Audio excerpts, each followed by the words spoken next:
سلام. امروز خیلی خوشحالم بچه‌ها. امروز تمام جنسای چوب و سرامیکمونم رسید برامون. یکی دو تا الان تو این ویدیو براتون میگم و سعی میکنم که بقیه‌شو هم تو ویدیوهای بعدی براتون بگم.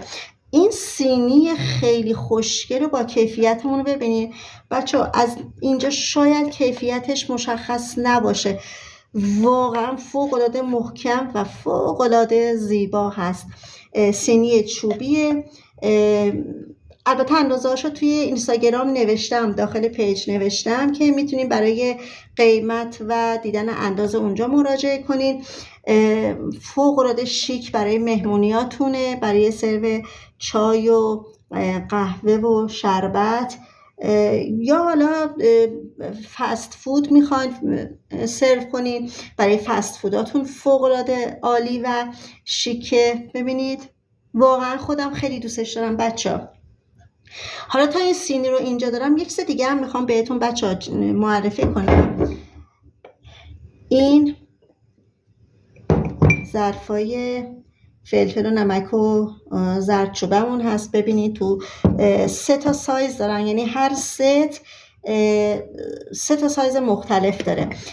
جنس بدنش سرامیکه، دربش هم چوبی هست.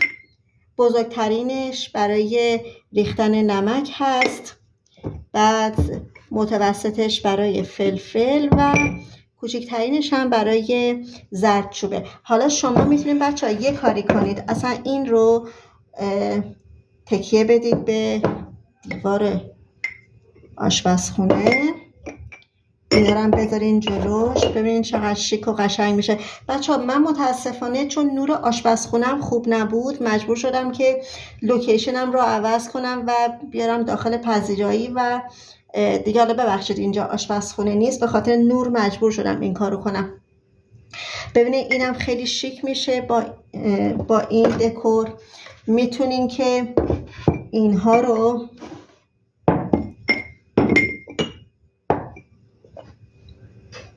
داخل این بچینید، توی آشپزخونه بذارید. ببینید فوق‌العاده شیک و قشنگ شد. حالا چیزای دیگه هم هست تو آشپزخونه قطعاً که میتونید بغل دست اینا روی کابینت بذارید و فوق‌العاده شیک بشه. بچه‌ها جنس‌های چوب سرامیکمون رو از دست ندین. حتما پیج اینستاگرام رو داشته باشین. قیمت‌ها رو اونجا نوشتم، قیمت‌هاش فوق‌العاده عالیه، فوق‌العاده عالیه، از دست ندین. تعدادش واقعاً محدوده و برای ثبت سفارش طبق معمول تشریف ببرین پیج اینستاگرام، ما رو حمایت کنین، لایک و سابسکرایب یادتون نره. خیلی دوستتون دارم. خدا نگهدار.